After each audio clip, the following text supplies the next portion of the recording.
Yengbi Punamapu Sarachandra Sarmana, Impact News ki Manung the Taram Nokchari. Ngasiki Manung the Kanagadori Wafumasin Han, November Tang Manga the Pangtokiba, hearing at me missing Haitare, missing Maru in a Madapangan give 3911 ni, cover report Matungina, Hogi Pungipan, stipulated P. Matam to the Hogi Pitokiba Yentoki Puna, Lissing Hunga 3911 ni, Yentoki Madu was Pogudi. India da Pangtokiba, Gujarat ki mathang dagi September 2006 da Pangtokiba ni khwai gi masing yam base huji han November manga da Pangtokiba sina oidorim ni masi Pangtokpada Manipur da leriba maroina khoi gi department sing aduga doctor sing nurse staff sing aduga asa gi volunteer sing masi punjan bada mohoi sing sigi thabak tu krai bhoba mai Pangtokpada kayam honagi kayam challenging oigi haibagi matang du dring asi khanagadoriba khangminagadoriba Lona ngasi Kanak Basida Saruk Yarami with the Impact News to the Lincoln Biriba Sing, a me among the Sak Tax again. I get it with the Pambiri Basi, Dr. Oibom Sasingni, Director Health Services Manipurni, Tamu Taramnoksari. Aduga Tamuki Hek, Oiromda, Marak the Pambiri Basi, Kellen Toksomni, Special Correspondent Telegraph, Tamu Taramnoksari. Aduga Hek yet the Pamina Basina, Dr. Dhake Sorni, State Nodal Officer, National Program for Prevention and Control of Deep Nashni, Aduga. Dr. Busui Taram Nokchari. I Yanan Base Maruina Nahansi function Tang Mangagi function si Kugi Tamo Dr. Bumsa si Nasai Hill problem Malibadagi Yawung Mugdaba Aduga Tawup Tabaxing Pangtok River Tabaxing say my partner Honavada Choba contribution of the Lopiramba Adu Yanani Tamo the Masi Kutong Chap the Pijaraga Tawunhandi Pangtok Tabaxing say Kayam challenging Oiki Heidi High District Mayam Singtagi Kogi patients in Puruknava transportation, Makogi stay, my partners in Basakam challenging Wigi, Sitawian Tabita. Masisena Harada, Avenan Pankokiva, Tamagatoxi, Herculean taxi. I don't know, it actually Herculean tax word, I mean, real Hercules crab the college. I don't know, I could mission mode that Tabak Tabutagi. Hi. I'm so happy to be the unique record Tambra function. Mission National Health Rural Health Mission Haitarahan. National Health Mission Harba. Sigi staff mayam sing adoga koigi medical department as a whole plus department law and maki including transport, fire, adoga relief, disaster management, home. One mayam si punsa lerga even education department baba mateng ang pangmuri masi mayam si changa ko honegi bani adon tragedy ko ngamoy we had to mobilize about ko na mobilized of the sang is about 6,500 mo ko target to har se ko blind to bonate Manipur ki population ji whole population ji hana ko survey to rok chagra bani kana na karamba angang na karamba hanna Karma Makina Tada Valivano, Warrior yet la Ani the Kalegadra, Amakaka the Kalegadra, have say 49 km Starga. Adu Suo Quaki, Renissan Marta, Sing Tamzi at the Katin Quatsalaga, Madugi, Ubiram Gune Quaki, Singsi. Aduna came the Puma and Sita Rega, Aquina, Luina Kantokram. Kantoka Mombui Sana Sanaba hearing it, see number Shu Ganisi. Say Maceram prescription do low in a pizza. I don't know, Masi P. Ramatung is the Hojita Mangasi, Aquina, Aquigi, Elimco, Hadana, Empowerment and Social Justice Scheme, Makada Labor, Aquigi, hearing a supply to Viriva, Moi company, Moi Aduga, Government of India Habitat, Empowerment and Social Justice Scheme. Ministry ki misinga club tanaraga plus akoi government ki akoi ki ithak thongda leba commissioner aduga mantri chief minister mayam ponamaksi ga pulap na akoi si decisions lawrega tang manga stage da fix tawbani normally akoi na expect tawjaru si November 5 si usually dry oiba matamni ngadana nu churoi ne khanjaru adana akoi na mapan gi stadium open stadium no tau sira na ko khanarame adubu ꯑꯩꯈꯣꯏꯒꯤ cyclone alert ꯈꯔ ꯏꯟꯇꯔꯅꯦꯠꯇꯒꯤ ꯀꯩꯗꯒꯤ ꯃꯌꯥꯝ ꯈꯪꯕꯗꯒꯤ ꯇꯥꯡ 4ꯒ 5ꯒ 6ꯒꯁꯤ ꯅꯣꯡ ꯆꯨꯒꯅꯤꯅ ꯑꯩꯈꯣꯏ ꯈꯪꯕꯗꯒꯤ ꯑꯩꯈꯣꯏ ꯏꯟꯗꯣꯔ ꯁ꯭ꯇꯦꯗꯤꯌꯝꯁꯦ ꯃꯗꯨꯗ ꯑꯃꯨꯛ ꯑꯩꯈꯣꯏ ꯍꯣꯡꯖꯤꯟꯖꯈꯤꯕꯅꯤ ꯑꯗꯣ ꯃꯁꯤꯅ ꯑꯩꯈꯣꯏ ꯍꯣꯡꯖꯤꯜꯂꯒ ꯃꯅꯨꯡꯒꯤ ꯑꯦꯔꯦꯟꯖꯃꯦꯟꯠ ꯀꯩ ꯇꯧꯕꯗꯨꯗꯤ ꯌꯥꯝꯅꯕꯨ ꯂꯥꯏꯈ꯭ꯔꯦ ꯈ꯭ꯋꯥꯏꯗꯒꯤ ꯑꯩꯈꯣꯏꯗ ꯆꯦꯂꯦꯟꯖꯤꯡ ꯑꯣꯏꯈꯤꯕꯗꯤ ꯍꯥꯏꯔꯤꯕ 6,500 ꯃꯨꯛꯀꯤ ꯑꯩꯈꯣꯏꯒꯤ ꯇꯥꯔꯒꯦꯠ ꯄꯦꯁꯦꯟꯠ ꯄꯣꯄꯨꯂꯦꯁꯟꯁꯦ ꯃꯁꯤꯒꯤ ꯀꯃꯥꯏꯅ ꯃꯣꯏ ꯄꯨꯜꯂꯞ ꯂꯩꯕ ꯅꯠꯇꯦꯗꯣ ꯑꯣꯜ ꯑꯣꯚꯔ ꯃꯅꯤꯄꯨꯔꯗ ꯁ꯭ꯀꯦꯇꯔ ꯇꯧꯔ ꯂꯩꯔꯅꯤ ꯗꯤꯁꯇ꯭ꯔꯤꯛ ꯋꯥꯏꯁ ꯂꯣꯏꯅ ꯌꯦꯟꯊꯣꯛꯄꯗ ꯗꯤꯁꯇ꯭ꯔꯤꯛ ꯑꯃꯃꯝꯒꯤ ꯁꯨꯛꯁꯨꯅꯤ ꯂꯩꯈ꯭ꯔꯕꯅꯤ ꯑꯗꯨꯅ ꯃꯁꯤ ꯃꯌꯥꯝꯁꯤ ꯄꯨꯔꯛꯅꯕꯒꯤ ꯑꯩꯈꯣꯏꯒꯤ ꯂꯣꯖꯤꯁꯇꯤꯛ ꯑꯦꯔꯦꯟꯖꯃꯦꯟꯠꯗꯣ ꯑꯗꯨꯃ ꯑꯩꯈꯣꯏꯅ ꯑꯁꯥꯒꯤ ꯃꯇꯦꯡ ꯌꯥꯝ ꯁꯤꯖꯤꯟꯅꯈꯤ ꯑꯁꯥ ꯑꯃꯃꯝꯅ ꯑꯦꯚꯔꯦꯖꯗ 5 ꯄꯦꯁꯦꯟꯠ 5ꯁꯤ ꯄꯨꯍꯜꯂꯛꯑꯕ ꯑꯗꯨꯒ ꯑꯁꯥ 10ꯒꯤ ꯑꯁꯥ ꯐꯦꯁꯤꯂꯤꯇꯦꯇꯔ ꯑꯃꯃꯝ ꯂꯩ ꯃꯣꯏꯗꯨꯅ ꯑꯃꯨꯛ ꯂꯤꯗ ꯇꯧꯔꯛꯑꯕ ꯑꯗꯣ ꯌꯥꯝꯅ ꯁꯣꯟꯕ ꯇꯁꯦꯡꯅ ꯑꯩꯈꯣꯏꯒꯤ ꯃꯈꯣꯡ ꯆꯠꯄ ꯉꯝꯗꯕ ꯌꯥꯎꯔꯒꯅ ꯃꯣꯏꯒꯤ ꯄꯥꯔꯇꯤꯒꯤ 1-2ꯒꯨꯝꯕ ꯄꯦꯁꯦꯟꯠ ꯄꯥꯔꯇꯤ ꯌꯥꯎꯍꯜꯂꯕ ꯃꯁꯤ ꯇꯧꯔꯒ ꯑꯣꯜ ꯑꯣꯚꯔ ꯃꯅꯤꯄꯨꯔꯗꯒꯤ ꯗꯤꯁꯇ꯭ꯔꯤꯛ 9ꯁꯤꯗꯒꯤ ꯅꯤꯌꯔꯂꯤ 700 ꯚꯦꯍꯤꯀꯜꯁꯀꯨꯝꯕ ꯁꯤꯖꯤꯟꯅꯔꯒ ꯑꯩꯈꯣꯏꯅ ꯌꯥꯝ ꯊꯥꯞꯄꯅ ꯉꯔꯥꯡ ꯅꯣꯡꯃ ꯋꯥꯠꯂꯤꯉꯩ ꯇꯥꯡ 4ꯗ ꯑꯩꯈꯣꯏ ꯑꯣꯜꯔꯦꯗꯤ ꯀꯂꯦꯛ ꯇꯧꯔꯒ ꯏꯝꯐꯥꯜꯗ ꯂꯩꯍꯜꯂꯒ ꯊꯝꯕ ꯌꯥꯝ ꯅꯛꯄ ꯀꯥꯡꯕꯨꯗꯨꯅ ꯑꯌꯨꯛꯇꯒꯤ ꯑꯗꯨꯝ ꯂꯥꯛꯑꯒ ꯀꯂꯦꯛ ꯇꯧꯔꯒ ꯊꯝꯕ ꯑꯗꯨꯒ ꯃꯅꯨꯡꯁꯤꯗ ꯑꯩꯈꯣꯏꯒꯤ ꯍꯥꯟꯅ ꯑꯩꯈꯣꯏꯒꯤ ꯒꯤꯅꯦꯁ ꯕꯨꯛ ꯑꯣꯐ ꯋꯥꯔꯜ ꯔꯦꯀꯣꯔꯗꯀꯤ ꯒꯤꯅꯦꯁ ꯋꯥꯔꯜ ꯔꯦꯀꯣꯔꯗꯀꯤ ꯍꯥꯏꯕ ꯇꯥꯔꯦ ꯍꯧꯖꯤꯛꯇꯤ ꯃꯣꯏ ꯕꯨꯛꯇꯣ ꯍꯥꯏꯅꯗ꯭ꯔꯦ ꯑꯗꯨꯅ ꯃꯗꯨꯒꯤ ꯃꯤꯁꯤꯡꯗꯨ ꯂꯥꯛꯄꯤꯅꯦꯅ ꯇꯧꯔꯝꯕꯗꯒꯤ ꯑꯩꯈꯣꯏꯒꯤ ꯔꯤꯁꯦꯟꯠ ꯂꯣ ꯑꯦꯟ ꯑꯣꯔꯗꯔ ꯀꯟꯗꯤꯁꯟꯁꯤꯗ ꯈꯔ ꯋꯥꯔꯁꯟ ꯇꯧꯕꯒꯤ ꯄꯥꯎꯁꯤ ꯃꯣꯏ ꯐꯪꯕꯗꯒꯤ ꯃꯣꯏ ꯚꯤꯖꯥꯁꯤ ꯀꯦꯟꯁꯦꯜ ꯇꯧꯕꯤꯔꯦ ꯑꯗꯨꯅ ꯂꯥꯏꯚ ꯇꯦꯂꯤꯀꯥꯁ ꯑꯣꯏꯅ ꯊꯥꯕꯤꯔꯛꯑꯣ ꯑꯩꯈꯣꯏ ꯑꯗꯨꯗ ꯑꯗꯨꯝ ꯔꯤꯀꯣꯛꯅꯥꯏꯖ ꯇꯧꯖꯔꯒꯦꯅ ꯇꯧꯔꯒ ꯃꯗꯨꯒꯤ ꯑꯦꯔꯦꯟꯖꯃꯦꯟꯠꯁꯦ ꯑꯩꯈꯣꯏ ꯂꯣꯏꯅꯃꯛ ꯂꯥꯏꯚ ꯇꯦꯂꯤꯀꯥꯁ ꯇꯧꯕ ꯌꯥꯅꯕ ꯁꯤ ꯑꯩꯈꯣꯏ ꯁꯤꯟ ꯈꯣꯠꯇꯅ ꯇꯧꯔꯒ ꯌꯥꯝ ꯆꯦꯂꯦꯟꯖꯤꯡ ꯑꯣꯏꯈꯤ ꯑꯗꯨꯕꯨ ꯃꯥꯏ ꯄꯥꯛꯅ ꯍꯦꯛ ꯍꯧꯕꯗꯒꯤꯅ ꯂꯣꯏꯕꯐꯥꯎ ꯏꯁꯣꯔꯅ ꯆꯥꯟꯕꯤꯕꯗꯒꯤ ꯍꯥꯏꯒꯗ꯭ꯔꯥ ꯅꯠꯇ꯭ꯔꯒꯅ ꯂꯩꯔꯤꯕ ꯌꯥꯎꯕꯤꯔꯤꯕ ꯃꯌꯥꯝꯁꯤꯡꯗꯨꯒꯤ ꯍꯣꯜ ꯍꯥꯔꯇꯦꯠ ꯉꯁꯥꯏꯒꯤ ꯀꯟꯇ꯭ꯔꯤꯕ꯭ꯌꯨꯁꯟ ꯍꯥꯏꯒꯗ꯭ꯔꯥ ꯃꯥꯏꯒꯤ ꯄꯥꯛꯈ꯭ꯔꯦ ꯍꯥꯏꯕꯅꯤ ꯇꯛꯀꯦꯁꯨ ꯂꯥꯛꯅꯤꯡꯕꯁꯦ ꯁ꯭ꯋꯥꯏꯗ ꯍꯧꯖꯤꯛꯁꯤ ꯄ꯭ꯔꯣꯕꯤꯖꯅꯦꯜ ꯁꯥꯔꯇꯤꯐꯤꯀꯦꯠ ꯑꯃꯗꯤ ꯑꯣꯜꯔꯦꯗꯤ ꯆꯤꯐ ꯃꯤꯅꯤꯁꯇꯔꯗ ꯑꯣꯐꯤꯁꯀꯤ ꯁꯥꯏꯗꯒꯤ ꯈꯨꯠꯁꯤꯟꯅꯕ ꯂꯩꯈ꯭ꯔꯦ ꯑꯩꯅ ꯈꯟꯕꯗ ꯑꯣꯔꯤꯖꯤꯅꯦꯜꯗꯨꯁꯨ ꯁꯨꯡꯁꯣꯏ ꯁꯣꯏꯗꯅ ꯌꯧꯔꯛꯅꯦꯅ ꯈꯟꯖꯩ ꯑꯗꯨꯒ ꯃꯔꯨꯑꯣꯏꯅ ꯍꯧꯖꯤꯛꯁꯤ ꯑꯩꯅ ꯈꯪꯖꯅꯤꯡꯉꯤꯁꯦ ꯗꯣꯛꯇꯔꯗꯒꯤ 12,000 ꯁ꯭ꯀ꯭ꯔꯤꯅꯤꯡ ꯇꯧꯕꯅꯤ 12,000 ꯁ꯭ꯀ꯭ꯔꯤꯅꯤꯡ ꯇꯧꯔ ꯃꯇꯨꯡꯗ 6,400 ꯀꯨꯝꯕꯒꯤ ꯍꯥꯏꯗꯤ ꯗꯤꯇꯦꯛ ꯇꯧꯏ ꯍꯥꯏ 464 ꯑꯣꯀꯦ ꯁꯤꯒꯤ ꯀꯦꯝꯞꯁꯤꯡꯁꯤ ꯄꯥꯡꯊꯣꯛꯄꯗ ꯅꯨꯃꯤꯠ ꯀꯌꯥꯅꯤ ꯆꯪꯈꯤ ꯍꯥꯏꯕꯁꯤꯃ ꯑꯩ ꯈꯪꯖꯅꯤꯡꯉꯦ ꯑꯗꯨꯒ ꯁꯦꯀꯦꯟꯁꯤꯅ ꯍꯣꯔꯦꯟ ꯑꯗꯨꯝ ꯃꯊꯪ ꯃꯅꯥꯎ ꯅꯥꯏꯅ ꯈꯨꯝꯕꯤꯔꯛ ꯇꯥꯔꯦ ꯃꯅꯤꯄꯨꯔ ꯈꯜꯂꯤꯁꯤ ꯀꯔꯤꯒꯤꯅꯣ ꯁ꯭ꯇꯦꯠꯁꯤ ꯀꯔꯤꯒꯤꯗꯃꯛꯇ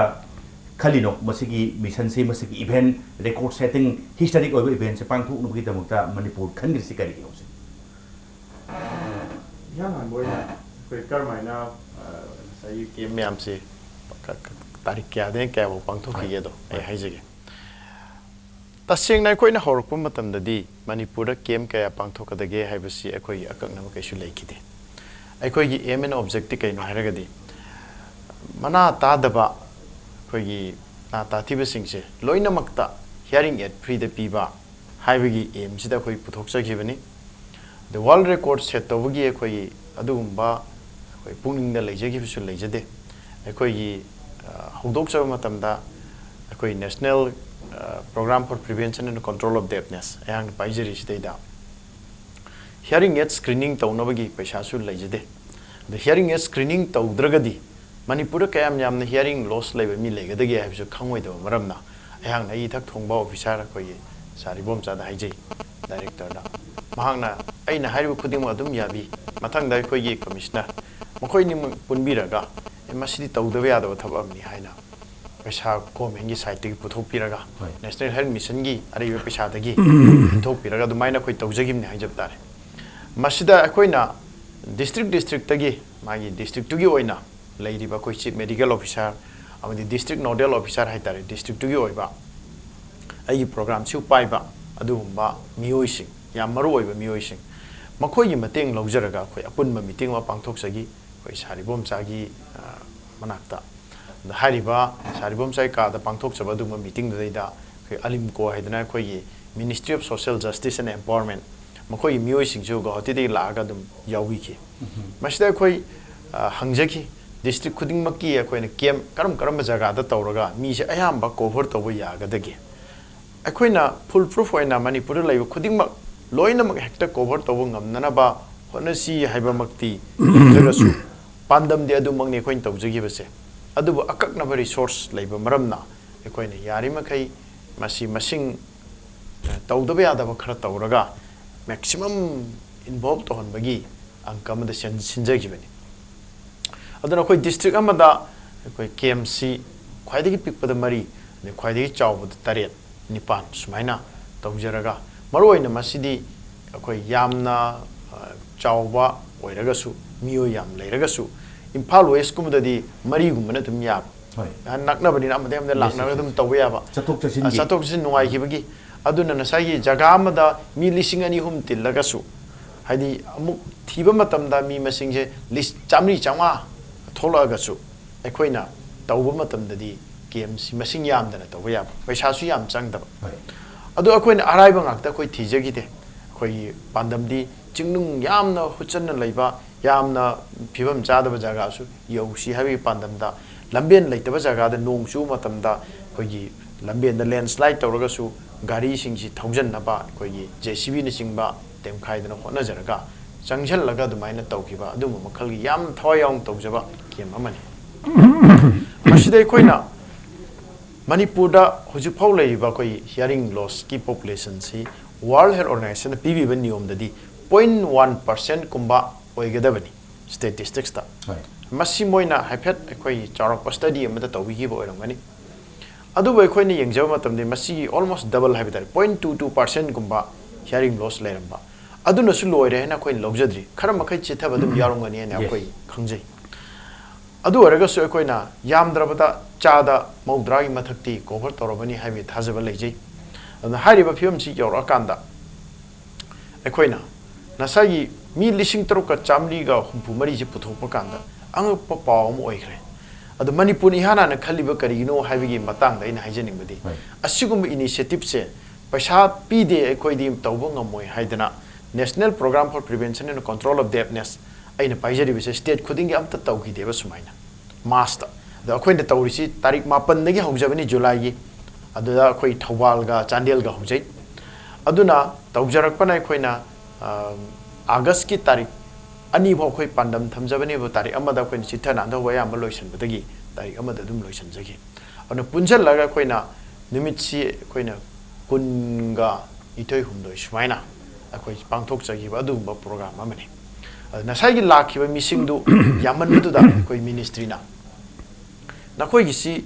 ꯌꯥꯝ ꯌꯥꯝꯃꯦ ꯑꯗꯨ ꯃꯁꯤꯒꯤ ꯃꯃꯥꯡꯗ ꯑꯩꯈꯣꯏ ꯄ꯭ꯔꯤꯊꯤꯕꯤꯒꯤ ꯑꯣꯏꯅ ꯔꯦꯀꯣꯔꯗ ꯊꯝꯈꯤꯕꯁꯦ ꯒꯨꯖꯔꯥꯠꯇ ꯃꯤ 300ꯅ ꯊꯝꯈꯤ ꯅꯣꯡꯃꯗ ꯄꯨꯡ 9ꯒꯤ ꯃꯅꯨꯡꯗ ꯇꯧꯕ ꯅꯈꯣꯏꯗ ꯑꯗꯨꯕꯨ ꯍꯦꯟꯅ ꯉꯝꯕ ꯌꯥꯏ ꯀꯩꯅꯣ ꯃꯤ ꯃꯁꯤꯡꯗꯣ ꯌꯥꯝ ꯌꯥꯝꯕꯅꯤꯅ ꯃꯇꯥꯡꯁꯤꯗ ꯑꯩꯈꯣꯏꯒꯤꯗꯤ ꯍꯧꯖꯤꯛ ꯔꯦꯀꯣꯔꯗ ꯊꯨꯒꯥꯏꯕ ꯍꯥꯏꯕꯁꯦ ꯃꯤ 400 ꯊꯨꯒꯥꯏꯕ ꯌꯥꯔꯦ ꯃꯤ 1,000 ꯊꯨꯒꯥꯏꯕ ꯌꯥꯔꯦ ꯃꯤ 1,900 ꯊꯨꯒꯥꯏꯕ ꯌꯥꯔꯦ ꯑꯗꯨꯕꯨ ꯏꯝꯐꯥꯜ ꯏꯁ ꯏꯝꯐꯥꯜ ꯋꯦꯁ ꯊꯧꯕꯥꯜ ꯕꯤꯁꯅꯨꯄꯨꯔ ꯈꯛꯇꯪ ꯄꯨꯟꯁꯤꯜꯂꯒ ꯃꯤ 3,000 ꯍꯦꯜꯂꯦ ꯑꯁꯤꯅ ꯏꯔꯥꯏ ꯂꯥꯏꯅ ꯊꯨꯒꯥꯏꯕ ꯌꯥꯕꯁꯤꯗꯩꯗ ꯑꯩꯈꯣꯏꯅ ꯈꯟꯖꯈꯤ ꯃꯗꯨꯗꯤ ꯀꯔꯤꯒꯤꯅꯣ ꯍꯥꯏꯔꯀꯥꯟꯗ ꯑꯩꯈꯣꯏ ꯄꯨꯟꯅ ꯂꯩꯃꯤꯟꯅꯔꯤꯕꯅ ꯆꯤꯡꯁꯨ ꯇꯝꯁꯨ ꯄꯨꯟꯁꯤꯜꯂꯒ ꯑꯩꯈꯣꯏ ꯂꯣꯏꯅꯃꯛ ꯄꯥꯔꯇꯤꯁꯤꯄꯦꯠ ꯇꯧꯔꯒ ꯑꯁꯤꯒꯨꯝꯕ ꯔꯦꯀꯣꯔꯗ ꯑꯃ ꯊꯝꯍꯧꯁꯤ ꯃꯌꯥꯝ ꯄꯨꯟꯁꯤꯜꯂꯒ ꯊꯝꯍꯧꯁꯤ ꯍꯥꯏꯕꯒꯤ ꯆꯞ ꯃꯥꯟꯅꯅ ꯐꯪꯅꯕ ꯑꯗꯨꯒ ꯇꯁꯦꯡꯅ ꯀꯥꯟꯅꯕꯗꯣ ꯐꯪꯉꯒꯗꯤ ꯆꯤꯡꯅꯕ ꯇꯝꯃꯕ ꯂꯩꯇꯦ ꯍꯦꯛ ꯉꯝꯃꯤꯈꯩ ꯄꯨꯟꯁꯤ ꯍꯥꯏꯕꯒꯤ ꯋꯥꯈꯜꯂꯣꯟꯗ ꯇꯧꯖꯈꯤꯕꯅꯤ ꯊꯦꯡꯛ ꯌꯨ ꯑꯩ ꯀꯩꯅꯣꯝꯇ ꯁꯦꯡꯗꯣꯛꯆꯒꯦꯅꯦꯀꯣ ꯇꯥꯃꯣ ꯑꯩ ꯃꯊꯪ ꯁꯨꯝ ꯂꯥꯛꯆꯕ ꯇꯥꯏ ꯃꯊꯪ ꯃꯥꯏ ꯄꯣꯏꯟꯁꯦ ꯑꯩ ꯈꯤꯇꯪ ꯁꯄ꯭ꯂꯤꯃꯦꯟ ꯇꯧꯅꯤꯡꯕ ꯌꯥꯔ ꯍꯣꯔꯦꯟ ꯇꯧꯒꯦ ꯇꯥꯃꯣ ꯃꯇꯝ ꯄꯤꯖꯒꯦ ꯇꯥꯃꯣ ꯇꯥꯈꯦꯜꯗ ꯂꯥꯛꯆꯅꯤꯡꯉꯤꯁꯦ ꯃꯔꯨꯑꯣꯏꯅ ꯍꯧꯖꯤꯛꯁꯦ ꯌꯥꯝ ꯐꯖꯕ ꯋꯥꯅꯤ ꯗꯥꯛꯇꯔꯅ ꯊꯝꯕꯤꯈ꯭ꯔꯤꯁꯦ ꯃꯗꯨꯗꯤ ꯑꯩꯈꯣꯏꯒꯤ ꯋꯥꯔꯜ ꯔꯦꯀꯣꯔꯗꯀꯤ ꯑꯗꯨꯗꯤ ꯈꯟꯗꯤ ꯌꯥꯝ ꯀꯥ ꯍꯦꯟꯅ ꯑꯗꯣꯝꯗ ꯈꯜꯂꯨꯕ ꯅꯠꯇꯦ ꯑꯗꯨꯒ ꯂꯥꯛꯏꯕ ꯋꯥꯈꯟꯗ ꯍꯦꯛ ꯐꯥꯎꯈ꯭ꯔꯗꯤ ꯃꯅꯤꯄꯨꯔꯗꯒꯤ ꯃꯁꯤꯡ ꯌꯥꯝꯕ ꯍꯦꯛ ꯄꯣꯛꯄꯗꯒꯤ ꯅꯠꯇ꯭ꯔꯒꯅ ꯆꯍꯤ ꯈꯔ ꯌꯥꯝꯁꯜꯂꯛꯑꯀꯥꯟꯗ ꯃꯅꯥ ꯇꯥꯊꯤꯕꯒꯤ ꯆꯥꯡꯁꯤ ꯃꯈꯣꯏꯁꯤꯡꯁꯤ ꯀꯥꯟꯅꯕ ꯐꯪꯒꯅꯤ ꯑꯗꯨꯁꯨ ꯐ꯭ꯔꯤꯗ ꯀꯥꯏꯕꯇ ꯌꯥꯝꯅ ꯄꯨꯛꯅꯤꯡ ꯌꯥꯝꯅ ꯍꯦꯟꯅ ꯌꯥꯎꯁꯜꯂꯤꯕꯁꯨ ꯁ꯭ꯋꯥꯏꯗꯅꯤ ꯍꯥꯏꯕꯅꯤ ꯐꯁꯨ ꯐꯩ ꯋꯥꯔꯜ ꯔꯦꯀꯣꯔꯗꯁꯨ ꯋꯥꯔꯜ ꯔꯦꯀꯣꯔꯗꯅꯤ ꯋꯥꯔꯜ ꯔꯦꯀꯣꯔꯗꯇꯨꯗ ꯃꯅꯤꯄꯨꯔꯗꯒꯤ ꯑꯩꯈꯣꯏꯒꯤ ꯅꯥ ꯇꯥꯊꯤꯕ ꯍꯥꯏꯇꯥꯔꯦ ꯐꯤꯖꯤꯀꯦꯜꯂꯤ ꯆꯦꯂꯦꯟꯖꯁꯤꯡꯁꯤ ꯃꯈꯣꯏꯁꯤꯡꯁꯤ ꯇꯥꯕ ꯐꯪꯍꯟꯈꯤꯕ ꯑꯗꯨꯁꯨ ꯏꯟ ꯇꯥꯔꯝꯁ ꯑꯣꯐ ꯊꯥꯎꯖꯟꯗ ꯂꯥꯛꯏꯗꯤ ꯉꯁꯥꯏ ꯗꯥꯛꯇꯔꯁꯨ ꯊꯝꯕꯤꯈꯤ ꯃꯗꯨꯗꯤ ꯑꯩꯈꯣꯏꯒꯤ ꯋꯥꯔꯜ ꯍꯦꯜꯊ ꯃꯤꯁꯟꯒꯤ ꯁꯥꯏꯠꯇꯒꯤꯗꯤ ꯔꯦꯁꯤꯌꯣꯒꯤ ꯃꯇꯥꯡ ꯄꯟꯕ ꯀꯥꯟꯗ WHO ꯒꯤ ꯋꯥꯔꯜ ꯍꯦꯜꯊ ꯑꯣꯔꯒꯅꯥꯏꯖꯦꯁꯟꯒꯤ ꯁꯣꯔꯤ ꯋꯥꯔꯜ ꯍꯦꯜꯊ ꯍꯨꯒꯤ ꯑꯗꯨꯋꯥꯏꯗꯨꯗ 0.1ꯒꯤ ꯑꯗꯨꯋꯥꯏꯗꯤ ꯑꯗꯨ 0.22ꯒꯨꯝꯕ 0.2ꯒꯨꯝꯕ ꯈꯔꯗꯤ ꯂꯩꯔꯝꯕꯩ ꯋꯥꯔꯤꯅꯤ ꯁ꯭ꯋꯥꯏꯗ ꯇꯥꯃꯣ ꯐꯪꯕꯒꯤꯗꯤ 3,000-4,000 ꯁ꯭ꯋꯥꯏꯗ ꯐꯪꯍꯟꯈꯔꯦ थोक लेबो मसिंग से अमुक येंगगदि खितंग मिपाइनिङै खितंग अमुक पुंगदा नुंगांनिङै हाइतारे अखोइ सिबु पोकपदा नत्रगना से घर यामजलगा ना ताबई चांगसी वाखलपसि करिगिनो काने खनिङै मतम ओइरबरा सिनि दावो लाचनि माने आमबदा खोगे हेल्थ डिपार्टमेंट ना इनिशिएटिव स्टेट की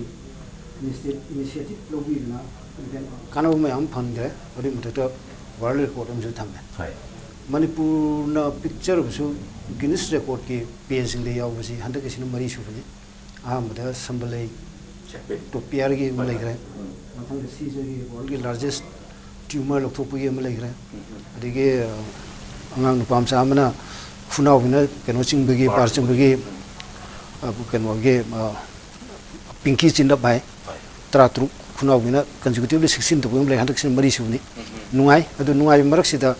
ngasai habigi buduni national average the point average the 0.1 habra kenoma admai taje adu khoi na 0.22 ni ngasai doctor na habi almost double ni adu masi nunglang we concern no de adu moiba kari gino haiba ma figure the national average figure sida keno leibegira chumagana moiding manipur na hendoi ni aduga manipur ni hendoi sina kari gino haibigi question ma lei aduna मसीदे सिदा मरम मयाम दे experts in फजन proper study इम तोरकांदा करिनो हाइबदुरी खंगनी अदो नान दो खैना पामुयना कोपरेस तौ मतमदा लाखोसिंग दो नाहाजु यावी होये याम नाहावरी बुसु यावी अदो अयाम बदी एजेड पीपल होइना अहलुरबा घाक्तन होइने तवई अदु मसेसिदा इन नुमितु दासुम अइगोनसु कंसर्न होइजे असु यामने यामिसि करिगिनो हाइबिगी वाखनजि लाइजदना आइगी डॉक्टर सिंग क्लिनिक सिदा लाइबा केनो सिंग सिदा सुम आइगी मरुम पांग सिंदा करि वेबि एन अनऑफिशियली सुम पावगिसु नतबिदा अइगोन कंसर्न वेदन वारी इंटरेक्शन तौजबनी अदुदा मखोइना हाइबदा मसी प्रॉपर स्टडी म तौ द्रगदी हेक्ता ऑफ हैंड हाइबदी लुगनी अदुबु मखोइना अयाम्बा अइना वारी सानबसिंगदुदा मखोइना पनबजे मसिमंगना मेजर प्रॉब्लम दिन नते अदु कंट्रीब्यूटिंग फैक्टर माइदी मी चामा मा हियरिंग प्रॉब्लम लेबसिंग मनुदा अमा भाउदु हनबे याबि केनोसी अखोइ साइड साउंड पोल्यूशन हाइब तारे बम ब्लास्ट होइबा अदिगे मनो फायरिंग की करिगी कोइना अदिगे अखोइना पाउमियोना कोवरेज तमतनु बम ब्लास्ट तमतनु मी कोलैप्स तरेन तबुदुदा मागी एयर ड्रम डैमेज तवा नाकुंग सोन बसुम बसिसु खरजु लई अदुना मसिना खरदुनी आइना आइगे सिनफमजी प्रोफेशन तबदा असुम थेंगनबदा केनो थेंगनजबदुनी अदु करिगिनो हाइबमदी मसी प्रॉपर स्टडी मदी आई एम दकालेन खाली अखोइगे डिपार्टमेंट सु सोय छुंसोय तौबिरगमने खाली अदुगा factor दुमा Kareena contributing factor G करीनो हाइबदु कोइ खंगदी अखोइगी मेंटल केनोसिग मरी लेनब्रा अदिगी करी हाइनी अखोइगी फूड हैबिट सिग मरी लेनब्रा अखोइ वे ऑफ लाइफ सिग मरी लेनब्रा कई लेनगे करीगिनो का हाइबदु अदु मागी रूट टू मागी कोजेस मयाम दु खंगगदी मदु प्रिवेंशन हाइताइ को मरम दसिना थोन मने हारगदी मदु बगी तौबगी मा तंगाइ फदबु लई अदु नतदे कंसर्न नि अदु कंसर्न दु कमाई कोहन गदगे हाइबदु हेल्थ डिपार्टमेंट में यामना सुसुसोय सोयना आई तौबिरगमने आई सर आई थाजजे खोइदगी नंगनबा मरममदि सोयलेनमनि मदु थुदु होम चंगनी हाइबनि मसी कराइदनो सोयग्रिसे कराइदगी फनबा यानि हाइना मदुगी मरमदु कोइ लायिंगदु पुथोरके हारदि अनक मरमदु मदि थुदु को चंगनी हाइना तामो थैंक यू डॉक्टर इबुम जा तामो इबुम जानि लाक्सेनि गोसिं साइ सप्लीमेंट तंगबो पार्ट 2 कराइ अदु हान तक थुपि तै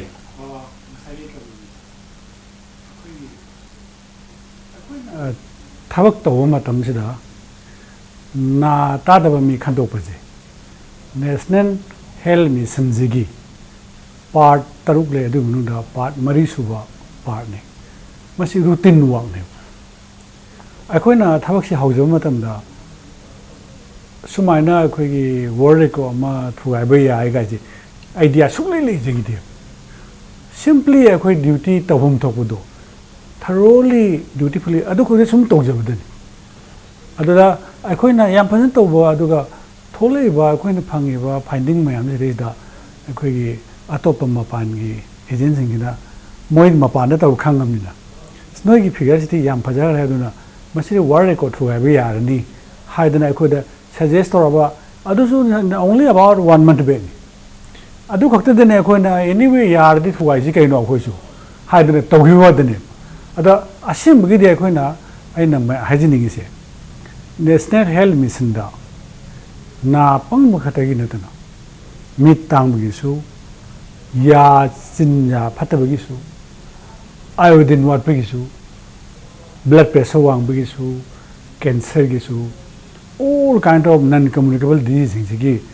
masa masa gi Dr. Dhakeso level sumaina ese no mamna my puna ga how is full swing da all over Manipur population je koi monitor to chalibne aduna ina hairim ni ma'am da how is Dhakeso na he has broken a record ese no bagi adun no ese no ma'am so you try to break records adun phagi torin adun masidi routine ona dum chacha poinam ni se da koina masih ko thogai na ba ta mayam jangra sumai tor si gai ba adum karim liti adu ga live VIP jing du so only decision lor kanda ekhoi finding ji sumai le me mo ji di yam phado posa mo me masih ekhoi ri ko dama thogai ba ya ne du khan kanda mo na adum mana lo la sei bi wa hai di record ki yeng kanda thabak mun daru bunati ta seng pati ekhoi da sigumba na ta thiba aduga na khoi angang ori ngai dagi pokko dagi natra kana sahi khari yam thala kanda masing kyam yam bajan o kai sum thiru kanda masing du oi thibai wani record ki oi thibu budi na thiru te na te ta ken masai sing sai gi ai ko du hanan phoi ma du di wal record tu budi yam phare san hi badu di su kai ti adu kana ori di in ta thokjon da kana ori se ai ko di hanan na phoi adu ga doctor sing na sumasi khare na phoi ni ma du yam hak theng na chatmi na ba adu ga imam da ta ba issues oi bani na mane akhoi MD ngasai gi record thoi so na te khoi da na ba jing tangam do tan gi bisi de record tu jese pop by product hona jero ma'am je gi by product ama wona sum amuk ta ta ba phang da ba masing yam na ta han ba phangi bisi gi hena nungai ba leiti hai badi tabi wa phang thank you doctor break ki matung ngai aina ta ta ke suda amuk lang sep tai break am tang han lok thok kip tai adu ba commercial break gi matung da impact news gi manung huna yengbi ba punama ki pham da thuna pukna lak sake impact news ming ta no lebi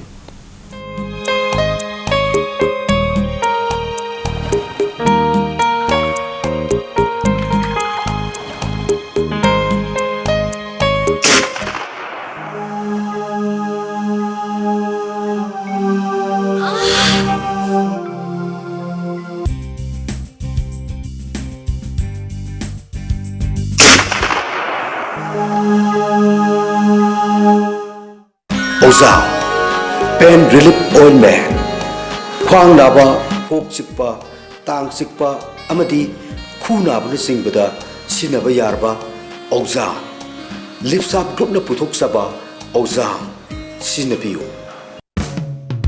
Ningol Chakawada Pengba Ngaton Chabi Hogdabro, Wabi Ruranu, Central Agricultural University Nasinba, North East Ki Kwaidagi Chauba Agri Fiarda, Manipuri Indigenous Peace, Mapungmari Paraba Pengba Amadingaton, Pangbiragani. Tang Tara dagi Tarani Toy Pauba. Mela Mapam, Central Agricultural University Iroishemba, Pengba Keji Tara the Keji Amagip, Ngaton Keji Manga the Keji Amagip. Puthok Chariba, S. Surchandra Pengba Farm, Hyangthang.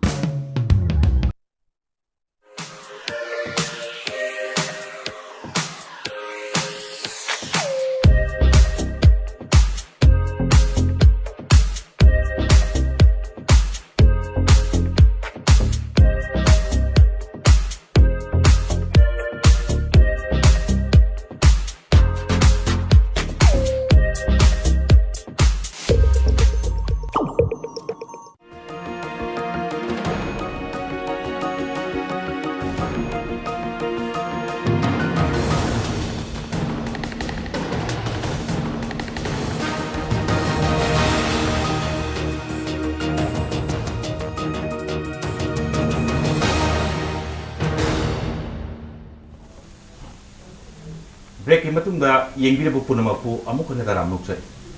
Dr. Dhakeso dai lakchaning buse maruina Gujarat ki September 2016 da pangthok ki base mokhoi si 600 ni pung nipan da nahan gi si akhoi si pung nipan da record stipulated machai matam hai tare pung nipan gi manung da 3911 di already hai matam da pung nipan da pangthok re masiki akhoi gi figure ni si yam difference le bai tare amana 600 ni mokhoi si hearing aid mokhoi da pi bada adigi season bi bada tahanaba moida honarak bada pung moida chang si nipan changi nahan gi pung nipan na 3911 sima coverage to bungam to khre masi su yamna record setting amne na thaija bata aduga swaida basi kari formula no chine so kam yam base pung nipan se pang to pungam ri si kari formula oi jono haidi moju 2016 gi September da pang to ki bani ai question November da pang to pani karai da no masi gi makeup se karai da no सिगी लाखरिसे सिने मसी इचम चंबा अखोइगी अंक अमनि समना हायरगदी मी अमना तौबुंग अम थबक सिमी 10 न तौरगदी सरुक 10 हेना ngame मी चामना तौरगदी सरुक चाम हेना ngamgani ngasiga phawba khoini yengjagi matamda akhoi audiologist haiba tare nasai nakong taba test toriba amde nakong hearing aid fitting toribse moigi achauba role le khwaidigi important mois aina doctor mo isu hearing aid fit tawse ain tawdong na te audiologist sing tawda handa ke akhoi thokiba functions daida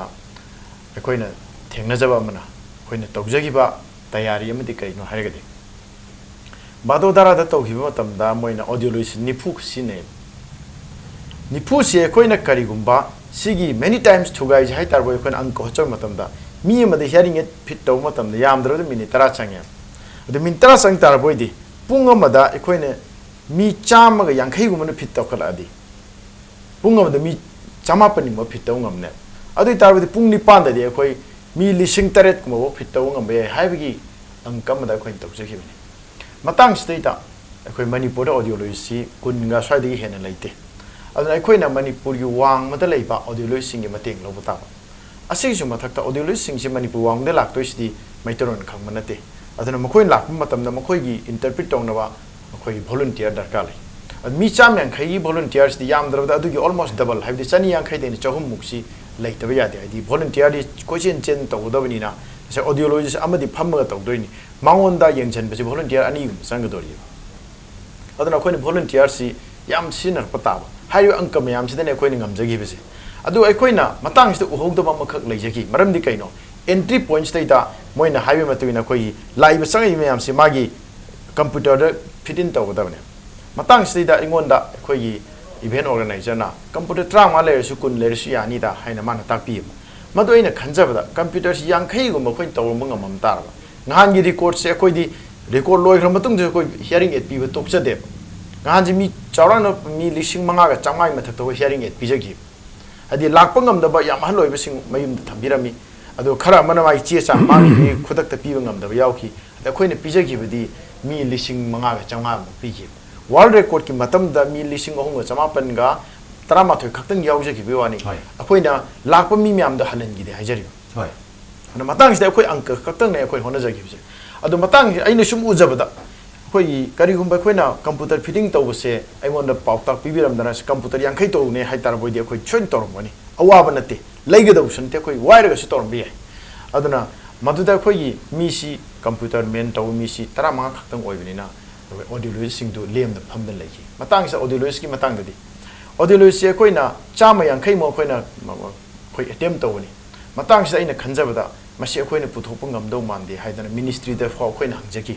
ministry ki side tagi koi haibirak pasi mi nipu baudi manage to bunga me yankhai di mangkheng mathak ta ko sungam ngam haibire adu tarba ai khoi gi program si tu pata bra haiba wakhallon si leijabadagi sarna su takpi khoi sari bom chana nang ngam ngoi thi roi khoi na tongan ba idea me am sin na jaki seng seng muda samna hairaga de khoi na moi organization lai isha ga na Indian Audiologist ki moi organization lai je special hearing association ga na makhoi da amadi ai khangna chana ba khoi audiologist angang hin thado ga mai maru mapang adi plus akoi na khitang moida attraction pija ki manipur lao khoi noi lak pagi khorsa paisa khoi loi pija ge sta seng na phajan lai biu the manipuri khitang condition si phatabani na khoi tongan hotel la lai bi do khoi na khitang ki be gi hotel amada khoi hotel grandi de thamjagi adu so aso way attraction moi gi hotel grandi khoi haina jaraga masi double sharing da ngang ki thamsi hai du moin ya birak tana khoi government na su yare ka suka de funding tok thoksi pasing amna ba tawro loire ai mai team sa gi khoi haina ba ngamna ba tawsi hai bagi ithin lam da khoi tawjagi bani aduna chawrang na mi ba khoi na cham ga kun guma mapan de expect torom ba se 95 kum ba se mapan de laki aduna masida khoi assam dagi adagi kashmir dagi bangalore hyderabad mumbai kerala mysore adi Gujarat asina chingba Ajmer Indore aina haifet maming pan bata chawrang na lam chi kun thra mari manga dagi mi si am jaga ma da tara la audiologist sing che audiologist anywhere da government na bhaw da moina prime minister na singi ba function hoji badodara taw gibdo madu da bhaw da audiologist ni pu de pun mangam gi deba ekhoi manipur na kan hona jaraga khoi mayam hona jaba dagi audiologist sama kun thra phan kun pun mangam gi kun thra hena ꯑꯣꯗꯣꯂꯣꯖꯤꯁ ꯄꯨꯟꯕꯁꯤꯁꯨ ꯔꯦꯀꯣꯔꯗꯅꯤ ꯃꯗꯨꯁꯨ ꯃꯅꯤꯄꯨꯔꯒꯤ ꯂꯩꯖꯔꯤꯕ ꯑꯗꯨꯗꯒꯤꯅꯦ ꯑꯩꯈꯣꯏꯅ ꯃꯁꯤꯡ ꯌꯥꯝꯕ ꯉꯝꯈꯤꯕꯁꯤ ꯃꯁꯤꯡꯁꯤꯅ ꯈꯪꯉꯀꯥꯟꯗ ꯁꯤ ꯆꯪꯒꯅꯤ ꯍꯥꯏꯅ Yes. ꯐꯣꯔꯃꯨꯂꯥ ꯑꯀꯨꯞꯄꯗꯣ ꯑꯗꯨꯋꯥꯏꯗ ꯂꯩꯔꯝꯃꯦ ꯔꯦꯀꯣꯔꯗ ꯁꯦꯠꯇꯤꯡꯁꯤꯒꯤ ꯍꯥꯏꯕꯅꯤ ꯊꯦꯡꯛ ꯌꯨ ꯇꯥꯛꯂꯦꯟ ꯁ꯭ꯋꯥꯏꯗ ꯃꯔꯨꯑꯣꯏꯅ ꯍꯧꯖꯤꯛꯀꯤ ꯊꯝꯈꯤꯕ ꯄꯣꯠꯁꯦ ꯌꯥꯝ ꯐꯖꯕ ꯀꯩꯅꯣꯝꯅꯤ ꯉꯁꯥꯏꯒꯤ ꯄꯨꯡ 9ꯗꯨꯒꯤ ꯌꯦꯡꯉꯨꯔꯒꯗꯤ ꯃꯗ ꯇꯥꯔꯒꯦꯠꯁꯦ ꯄꯨꯡꯗꯨꯒꯤ ꯇꯁꯦꯡꯅ ꯌꯦꯡꯉꯨꯔꯒꯗꯤ 3911 ꯗꯨ ꯂꯣꯏꯈ꯭ꯔꯕꯅꯤ ꯑꯗꯣ ꯇꯥꯃꯣ ꯁ꯭ꯋꯥꯏꯗ ꯂꯨꯔꯤꯗꯤ ꯂꯥꯛꯄ ꯃꯤꯁꯤꯗꯤ ꯐꯪꯅꯤꯡꯗꯅ ꯂꯥꯛꯑꯕꯅꯤꯗꯣ ꯑꯗꯨ ꯂꯥꯛꯄꯁꯨ ꯌꯥꯎꯔꯝꯒꯅꯤ ꯑꯃꯅꯤ ꯐꯪꯗꯕꯗꯨ ꯍꯦꯛꯇ ꯋꯥ ꯑꯣꯏꯗꯣꯔꯤꯕꯅꯤ ꯑꯩꯈꯣꯏ ꯐꯪꯗ꯭ꯔꯦ ꯍꯥꯏꯅ ꯂꯥꯛꯑꯒ ꯐꯪꯗ ꯑꯩꯅ ꯑꯔꯥꯞꯄ ꯃꯐꯝꯗꯩ ꯂꯥꯛꯑꯒ ꯑꯩꯅ ꯑꯩꯒꯤ ꯄꯦꯁꯦꯟ ꯑꯃ ꯄꯨꯔ ꯂꯥꯛꯑꯁꯨ ꯑꯩꯉꯣꯟꯗꯁꯨ ꯁꯦꯝ ꯐꯤꯂꯤꯡꯁꯦ ꯗꯥꯛꯇꯔ ꯐꯥꯎꯗꯣꯔꯤꯕꯅꯦꯕ ꯑꯗꯨꯃ ꯐꯪꯍꯟꯈꯤꯕꯗꯨꯃ ꯑꯩꯗꯤ ꯃꯗꯨ ꯌꯥꯝꯅ ꯊꯥꯒꯠꯅꯤꯡꯉꯦ ꯑꯗꯨꯒ ꯇꯥꯛꯂꯦꯟꯗꯩ ꯍꯪꯖꯅꯤꯡꯕꯁꯦ ꯄꯥꯎꯃꯤꯅꯤ ꯔꯤꯄꯣꯔꯠ ꯅꯨꯃꯤꯠꯇꯨꯁꯨ ꯃꯐꯝꯗꯨ ꯆꯠꯄꯤ ꯑꯗꯨꯒ ꯃꯁꯤ ꯀ꯭ꯔꯦꯗꯤꯠꯁꯦ ꯈꯔ ꯍꯦꯟꯅ ꯄꯤꯅꯤꯡꯕ ꯀꯅꯥꯗ ꯈꯔ ꯍꯦꯟꯅ ꯄꯤꯅꯤꯡꯖꯥꯅꯣ ꯇꯥꯃꯣ ꯀꯔꯤ ꯐꯥꯎꯕꯤ ꯁ꯭ꯋꯥꯏꯁꯦ ꯅꯨꯃꯤꯠꯇꯨꯗꯁꯨ ꯑꯩꯈꯣꯏꯒꯤ ꯆꯤꯞ ꯃꯤꯅꯤꯁꯇꯔ ꯃꯁꯥꯃꯛ ꯌꯥꯎꯅ ꯑꯗꯒꯤ ꯍꯦꯜꯊ ꯗꯤꯄꯥꯔꯠꯃꯦꯟꯒꯤ ꯁꯦꯅꯤꯌꯔ ꯑꯣꯐꯤꯁꯤꯌꯦꯜꯁꯤꯡꯅ ꯍꯥꯏ ꯃꯣꯏꯅ ꯍꯥꯏꯕꯗ ꯑꯁꯥꯁꯤꯡꯗ ꯄꯤꯅꯤꯡꯉꯤ ꯍꯥꯏ ꯃꯣꯔꯣꯜꯁꯤ ꯌꯥꯝ ꯆꯥꯎꯋꯦꯅ ꯑꯩꯈꯣꯏ ꯗꯣꯛꯇꯔ ꯙꯥꯀꯦꯁꯣꯔꯅ ꯍꯥꯏꯕꯤꯔꯛꯑꯦ ꯑꯗꯨꯕꯨ ꯑꯦꯖ ꯑꯦ ꯍꯣꯜ ꯃꯁꯤ ꯑꯩꯈꯣꯏ ꯁ꯭ꯇꯦꯠ ꯍꯦꯜꯊ ꯗꯤꯄꯥꯔꯠꯃꯦꯟꯒꯤ ꯀꯩꯅꯣꯅꯤ ꯀ꯭ꯔꯦꯗꯤꯠ ꯃꯣꯏ ꯂꯧꯖꯒꯗꯕꯅꯤ ꯃꯣꯏꯒꯤꯅꯤ ꯃꯣꯏ ꯏꯅꯤꯁꯤꯌꯦꯇꯤꯚꯅꯤ ꯑꯗꯨꯒ ꯔꯦꯀꯣꯔꯠ ꯈꯛꯀꯤ ꯋꯥ ꯅꯠꯇꯦ ꯁꯣꯟꯗ ꯑꯩꯈꯣꯏꯗ ꯂꯩꯔꯤꯕ ꯍꯦꯜꯊ ꯃꯤꯁꯟꯁꯤꯒꯤ ꯁꯤꯒꯤ ꯃꯈꯥꯗ ꯑꯩꯈꯣꯏ ꯅꯥ ꯇꯥꯕ ꯐꯪꯗ꯭ꯔꯕ ꯀꯥꯡꯕꯨꯗꯨꯅ ꯇꯥꯕ ꯐꯪꯍꯟꯕ ꯍꯥꯏꯕꯁꯤ ꯃꯈꯣꯏꯒꯤ ꯄꯥꯟꯗꯝꯗꯨꯅꯤ ꯃꯗꯨ ꯐꯪꯅꯕ ꯍꯣꯠꯅꯔꯛꯄꯗ ꯍꯣꯠꯅꯕꯗꯤ ꯂꯣꯏꯅ ꯍꯣꯠꯅꯔꯦ ꯍꯦꯜꯊ ꯗꯤꯄꯥꯔꯠꯃꯦꯟꯒꯤ ꯑꯗꯒꯤ ꯁꯣꯟꯒꯤ ꯄ꯭ꯔꯣꯒ꯭ꯔꯥꯝ ꯄ꯭ꯔꯤꯚꯦꯟꯁꯟꯒ ꯀꯟꯇ꯭ꯔꯣꯜꯒꯤ ꯗꯦꯞꯅꯦꯁꯀꯤ ꯀꯩꯅꯣꯁꯨ ꯏꯟꯚꯣꯜቭ ꯑꯗꯨꯝ ꯇꯧꯔꯦ ꯃꯔꯤ ꯀꯩꯅꯣ ꯇꯧꯕ ꯃꯇꯝꯁꯤꯗ ꯉꯁꯥꯏꯒꯤ ꯀꯦꯝꯞ ꯁ꯭ꯀ꯭ꯔꯤꯅꯤꯡ ꯇꯧꯕ ꯃꯇꯝꯗꯨꯗꯁꯨ ꯅꯔꯁꯁꯤꯡ ꯃꯌꯥꯝ ꯌꯥꯎꯔꯝꯒꯅꯤ ꯑꯗꯒꯤ ꯑꯁꯥ ꯃꯌꯥꯝ ꯌꯥꯎꯔꯝꯒꯅꯤ ꯑꯗꯨꯅ ꯃꯈꯣꯏ ꯄꯨꯝꯅꯃꯛꯀꯤ ꯑꯦꯖ ꯑꯦ ꯍꯣꯜ ꯄꯨꯂꯞꯅ ꯑꯩ ꯍꯦꯜꯊ ꯗꯤꯄꯥꯔꯠꯃꯦꯟꯗ ꯑꯩ ꯄꯤꯖꯅꯤꯡꯉꯤ ꯑꯗꯨꯒ ꯄ꯭ꯂꯁ ꯃꯁꯤꯒꯤ ꯍꯦꯜꯊ ꯗꯤꯄꯥꯔꯠꯃꯦꯟ ꯍꯣꯠꯅꯖꯕꯁꯤꯗ ꯃꯁꯤ ꯃꯣꯏꯅ ꯇꯧꯖꯒꯦ ꯍꯥꯏꯔꯒꯁꯨ ꯌꯥꯔꯣꯏ ꯁ꯭ꯇꯦꯠ ꯒꯚꯔꯟꯃꯦꯟ ꯍꯥꯏꯕ ꯑꯃ ꯂꯩ ꯑꯗꯨꯅ ꯑꯩꯈꯣꯏ ꯆꯤꯐ ꯃꯤꯅꯤꯁꯇꯔꯅ ꯑꯗꯒꯤ ꯍꯦꯜꯊ ꯃꯤꯅꯤꯁꯇꯔꯅ ꯃꯁꯤꯗ ꯐꯨꯜ ꯀꯣꯑꯣꯄꯔꯦꯁꯟ ꯄꯤꯕꯤꯗꯅ ꯌꯦꯁ ꯀꯩꯅꯣ ꯑꯩꯈꯣꯏ ꯇꯧꯒꯗꯕꯅꯤ ꯀꯥꯏꯅ ꯆꯤꯐ ꯃꯤꯅꯤꯁꯇꯔ ꯃꯁꯥꯃꯛꯅ ꯅꯍꯥꯟꯒꯤ ꯄ꯭ꯔꯣꯒ꯭ꯔꯥꯝꯗ ꯍꯥꯏꯖꯈꯤꯕ ꯁ꯭ꯇꯦꯠꯀꯤ ꯂꯩꯖꯗ꯭ꯔꯕ ꯑꯩꯈꯣꯏ ꯁ꯭ꯇꯦꯠꯁꯤꯗꯒꯤ 2.5 ꯂꯥꯛꯁꯤ ꯁꯣꯔꯤ ꯀ꯭ꯔꯣꯔꯁꯤ ꯄꯨꯊꯣꯛꯑꯒ ꯑꯩꯈꯣꯏ ꯀꯟꯇ꯭ꯔꯤꯕ꯭ꯌꯨꯠ ꯇꯧꯔ ꯇꯧꯖꯔꯤꯅꯤ ꯀꯥ ꯍꯥꯏꯕ ꯑꯗꯨꯅ ꯍꯦꯜꯊ ꯗꯤꯄꯥꯔꯠꯃꯦꯟ ꯑꯗꯨꯒ ꯃꯗꯨ ꯕꯦꯛ ꯇꯧꯔꯤꯕ ꯁ꯭ꯇꯦꯠ ꯂꯨꯆꯤꯡꯕ ꯊꯦꯡꯛ ꯌꯨ ꯇꯥꯃꯣ ꯇꯥꯃꯣ ꯏꯕꯣꯝ ꯆꯥꯗꯩ ꯂꯥꯛꯆꯅꯤꯡꯕꯁꯦ ꯃꯔꯨꯑꯣꯏꯅ ꯉꯁꯥꯏꯒꯤ ꯄꯥꯔꯁꯦꯟꯇꯦꯖ ꯑꯣꯐ ꯀꯩꯅꯣꯗꯨꯅꯤ ꯑꯩꯈꯣꯏꯒꯤ 0.1 ꯒꯨꯝꯕꯒꯤ ꯄꯣꯠꯇꯨ 0.2 ꯗꯕꯜꯒꯨꯝꯕ ꯑꯣꯏꯕꯒꯤ ꯃꯇꯥꯡ ꯈꯤꯇꯪ ꯀ꯭ꯂꯦꯔꯤꯐꯤꯀꯦꯁꯟ ꯑꯃ ꯇꯧꯅꯤꯡꯉꯤ ꯑꯗꯨꯒ ꯑꯗꯨꯋꯥꯏꯗꯨ ꯌꯥꯝ ꯀꯥ ꯍꯦꯟꯅ ꯀꯩꯁꯨ ꯃꯤꯄꯥꯏꯅꯤꯡꯉꯥꯏ ꯑꯣꯏꯗꯦ ꯍꯥꯏꯕꯒꯤ ꯃꯇꯥꯡꯗꯨ ꯊꯝꯕꯤꯕ ꯗꯥꯛꯇꯔ ꯑꯩꯈꯣꯏꯅ ꯃꯅꯤꯄꯨꯔꯁꯤ ꯑꯩꯈꯣꯏ ꯑꯄꯤꯛꯄ ꯁ꯭ꯇꯦꯠ ꯑꯃ ꯑꯣꯏꯖꯔꯒꯁꯨ ꯍꯦꯜꯊꯀꯤ ꯃꯇꯥꯡꯁꯤꯗꯗꯤ ꯏꯟꯗꯤꯌꯥꯒꯤ ꯁ꯭ꯇꯦꯠ ꯑꯇꯩꯒ ꯌꯦꯡꯅꯕ ꯃꯇꯝꯗ ꯍꯦꯜꯊ ꯏꯟꯗꯤꯀꯦꯇꯔꯁꯤꯡꯁꯤ ꯂꯣꯏꯅ ꯑꯩꯈꯣꯏꯅ ꯇꯣꯞ ꯆꯠꯂꯤ ꯑꯗꯣ ꯈꯨꯗꯝ ꯑꯣꯏꯅ ꯏꯟꯐꯦꯟ ꯃꯣꯔꯇꯦꯂꯤꯇꯤ ꯔꯦꯠ ꯂꯧꯁꯤ ꯏꯟꯐꯦꯟ ꯃꯣꯔꯇꯦꯂꯤꯇꯤ ꯔꯦꯠꯁꯤ ꯔꯨꯔꯦꯜ ꯑꯔꯕꯥꯟ ꯈꯥꯏꯗꯣꯛꯏ ꯑꯔꯕꯥꯟꯗ ꯑꯩꯈꯣꯏꯅ ꯏꯟꯗꯤꯌꯥꯒꯤ ꯇꯣꯞꯅꯤ ꯍꯥꯏꯔꯤꯕ ꯑꯩꯈꯣꯏ ꯏꯟꯗꯤꯌꯟꯁꯤꯒꯤ ꯂꯩꯔꯤꯕ ꯐꯤꯒꯔꯁꯤ 8 deaths 8 babies died for every 1000 live birth ꯍꯥꯏꯕꯅꯤ ꯑꯗꯨꯅ ꯑꯉꯥꯡ 1,000 ꯍꯤꯡꯅ ꯄꯣꯛꯄꯗ ꯑꯣꯡꯂꯤ 9 ꯈꯛꯇ ꯆꯍꯤ ꯑꯃꯗ ꯁꯤꯌꯦ ꯍꯥꯏꯔꯤꯕ ꯐꯤꯒꯔꯁꯤ ꯑꯩꯈꯣꯏꯒꯤ ꯋꯦꯁꯇꯔꯟ ꯑꯩꯈꯣꯏꯒꯤ ꯌꯨꯔꯣꯄꯤꯌꯟ ꯀꯟꯇ꯭ꯔꯤꯁ ꯂꯥꯏꯛ ꯕꯜꯒꯥꯔꯤꯌꯥ ꯑꯗꯨꯒ ꯏꯚꯟ ꯁ꯭ꯋꯤꯖꯔꯂꯦꯟꯒꯤꯗꯤ ꯈꯔ ꯅꯦꯝꯈ꯭ꯔꯦ ꯑꯁ꯭ꯋꯥꯏ ꯐ꯭ꯔꯥꯟꯁ ꯑꯗꯨꯒ ꯖꯔꯃꯅꯤ ꯁ꯭ꯋꯥꯏꯗ ꯐꯥꯎꯕ ꯃꯣꯏꯁꯤ ꯑꯩꯈꯣꯏꯒ ꯅꯛꯁꯟꯅꯔꯛꯑꯦꯕ ꯃꯣꯏ ꯐꯤꯒꯔꯁꯤ 5 6 7 ꯑꯗꯨꯃꯥꯏꯅ ꯂꯩ ꯑꯩꯈꯣꯏ 9ꯅꯤ ꯕꯜꯒꯥꯔꯤꯌꯥꯗꯤ 10ꯕꯨ ꯌꯧꯔꯝ ꯂꯣꯋꯦꯁꯇꯤ ꯁꯤꯡꯒꯥꯄꯨꯔꯅꯤ ꯍꯧꯖꯤꯛꯀꯤ ꯑꯣꯏꯅ ꯃꯣꯏ 1.8 ꯈꯛꯇ ꯂꯩ ꯑꯗꯨꯅ ꯑꯩꯈꯣꯏꯒꯤ ꯂꯩꯔꯤꯕ ꯍꯦꯜꯊ ꯁꯦꯇꯞꯁꯤꯗ ꯑꯩꯈꯣꯏꯒꯤ ꯑꯇꯣꯞꯄ ꯐꯤꯒꯔ ꯃꯌꯥꯝꯁꯨ ꯂꯩꯔꯤ ꯑꯟꯗꯔ 5 ꯃꯣꯔꯇꯦꯂꯤꯇꯤ ꯍꯥꯏꯕꯗꯤ ꯆꯍꯤ 5ꯒꯤ ꯃꯈꯥꯗ ꯂꯩꯕ ꯑꯉꯥꯡꯁꯤ ꯀꯌꯥꯝ ꯁꯤ ꯑꯩꯈꯣꯏꯒꯤ ꯏꯟꯗꯤꯌꯥꯒꯤ ꯑꯣꯏꯅ 30 ꯁꯤꯕ ꯃꯇꯝꯗ ꯑꯩꯈꯣꯏꯒꯤꯗꯤ 12.5 ꯈꯛꯇꯅꯤ ꯑꯗꯨꯒ ꯃꯦꯇꯔꯅꯦꯜ ꯃꯣꯔꯇꯦꯂꯤꯇꯤ ꯔꯦꯠ ꯍꯥꯏꯗꯅ ꯃꯃꯥ ꯁꯤꯕꯒꯤꯁꯤ ꯌꯦꯡꯕ ꯃꯇꯝꯗ ꯏꯟꯗꯤꯌꯥꯒꯤ ꯑꯣꯏꯅ 200 ꯂꯩꯕ ꯃꯇꯝꯗ ꯑꯩꯈꯣꯏꯗꯤ 60 ꯈꯛꯇꯅꯤ ꯑꯗꯨꯅ ꯃꯌꯥꯝꯁꯤ ꯌꯦꯡꯉꯨꯔꯒ ꯑꯩꯈꯣꯏ ꯍꯦꯜꯊ ꯀꯟꯗꯤꯁꯟꯁꯤ ꯑꯩꯈꯣꯏꯒꯤ ꯃꯅꯤꯄꯨꯔꯗꯅ ꯌꯥꯝ ꯐꯕ ꯃꯔꯝꯅ ꯉꯁꯥꯏꯒꯤ ꯃꯅꯤꯄꯨꯔꯗ ꯅꯥꯀꯣꯡ ꯄꯪꯕꯒꯤ ꯆꯥꯡꯁꯤ ꯋꯥꯔꯜ ꯍꯦꯜꯊ ꯑꯣꯔꯒꯅꯥꯏꯖꯦꯁꯟꯅ ꯄꯤꯔꯤꯕ ꯆꯥꯡꯁꯤꯒꯤ 0.1 0.22 ꯐꯪꯉꯦ ꯍꯥꯏꯕꯁꯦ ꯃꯁꯤ ꯀꯔꯤꯝ ꯑꯦꯂꯥꯝ ꯑꯣꯏꯅꯤꯡꯉꯥꯏ ꯂꯩꯇꯦ ꯃꯔꯝꯗꯤ ꯀꯩꯅꯣꯗ ꯑꯩꯈꯣꯏꯗ 0.22 ꯐꯪꯉꯤꯁꯦ ꯑꯩꯈꯣꯏꯅ ꯌꯨꯝ ꯈꯨꯗꯤꯡꯒꯤ ꯆꯠꯂꯒ ꯀꯣꯏꯊꯤ ꯊꯤꯔꯨꯕꯒꯤ ꯐꯪꯕꯅꯤ ꯋꯦꯔꯦꯖ WHOꯒꯤ ꯐꯤꯒꯔꯁꯤꯗꯤ ꯃꯣꯏꯅ ꯄꯦꯆꯤ ꯁꯦꯝꯄꯜ ꯈꯔ ꯀꯂꯦꯛ ꯇꯧꯔꯒ ꯀꯔꯥꯆꯤꯗꯒꯤ ꯈꯔ aduga Bombay de khara Allahabad de khara Dhaka de khara sample collect or average am habit people ne idea amgi aduna masi yum no khodo na Assam gi infant mortality de si ai khoi da 11 over tan mo de hoji 55 wori aduna aduga fata bas mafam do chala khoi yum jang ye mu tar ga de na pang ji 0.1 ga na te 0.5671% of problem khal aduna madugi manam du ne khoi na hen na yum da khoi ama mok chita na thiu do aduna hen na phang ko ni message da hen na khoi health ki condition de khoi na yam hen na phari aduga masim khoi manipur mai te manipur le mi gi praja sing gi na kong chin hen na bera wo be wan na te basum da thank you doctor tak so lo shalak podai han janing bok che maru ne masi ai mo da su phok jo bhai tai equipment sing se battery dan equipment sing ta ni aduga masi gi battery sing se chahi ahum chali hai chahi hum chat pase masi gi pose yam easily available over jala na tragana mu madu battery silakan re kyam tang bajano equipment itself tuna longevity kyam le bajano simtang yam thun thabip tai na sagi battery do sahi ahum chat panate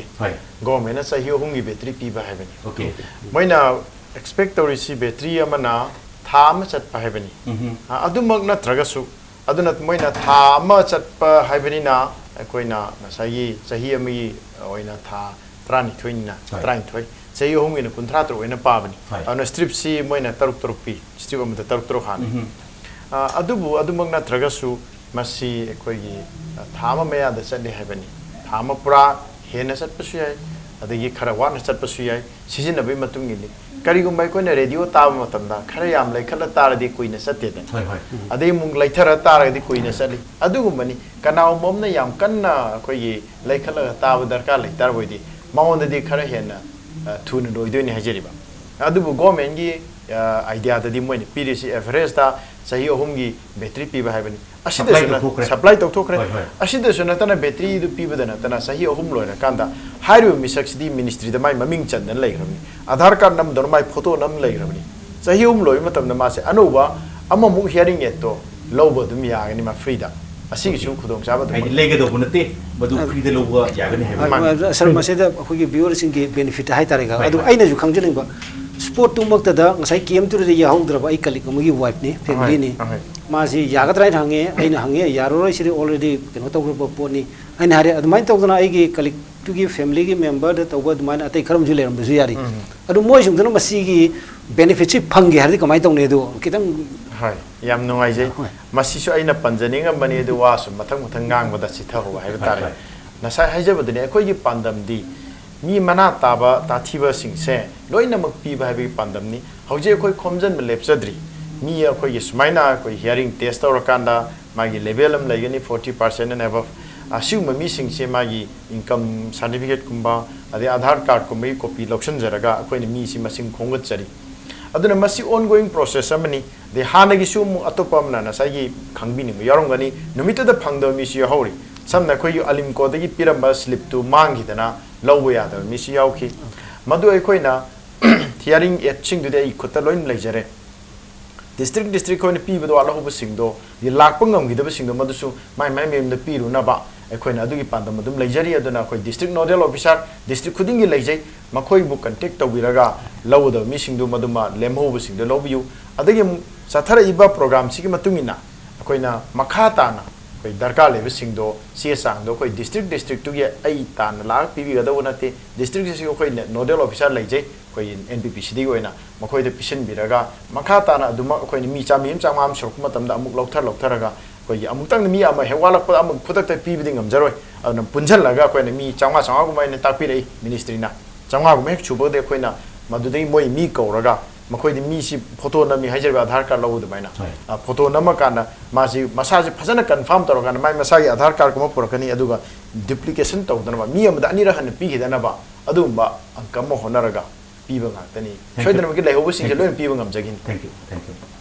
hogi ngasi gi se hogi health director hogi health services manipur gi director su oibi riba dr oibom cha tamo matam jana lakbiba hakchang ngamdrasu ngamna ngasi khanani ru si yogi dam ta tamo ipu aina mu kan thaga chori tamo takhelen matam jana lakbiba aduga views mayam share tawbiba aduga plus beneficiary singna hangba wahang khara su putho ga thambi dam ta tamo thank you tak so ngasi se marik chumba report sing hek hang bose nahan gi ꯊꯧꯔꯝꯗꯨ ꯃꯥꯏꯄꯨꯅꯅ ꯌꯥꯎꯕꯤꯕꯅꯤꯅ ꯈꯔ ꯍꯦꯟꯅ ꯈꯪꯉꯝꯒꯅꯦꯅ ꯈꯔ ꯌꯥꯝ ꯍꯪꯗꯣꯛꯈ꯭ꯔꯦ ꯉꯁꯤꯗꯤ doctor ꯋꯥꯔꯨꯕ ꯌꯥꯗꯦ ꯑꯗꯨ ꯂꯥꯛꯄꯤꯕ ꯃꯄꯨꯡ ꯐꯥꯍꯟꯕꯒꯤꯗꯃꯛꯇ ꯑꯩꯅ ꯗꯥꯛꯇꯔꯕꯨꯁꯨ ꯑꯃꯨꯛ ꯊꯥꯒꯠꯆꯔꯤ ꯉꯁꯤꯒꯤꯗꯃꯛꯇꯗꯤ ꯏꯝꯄꯦꯛ ꯅ꯭ꯌꯨꯁꯀꯤ ꯃꯅꯨꯡ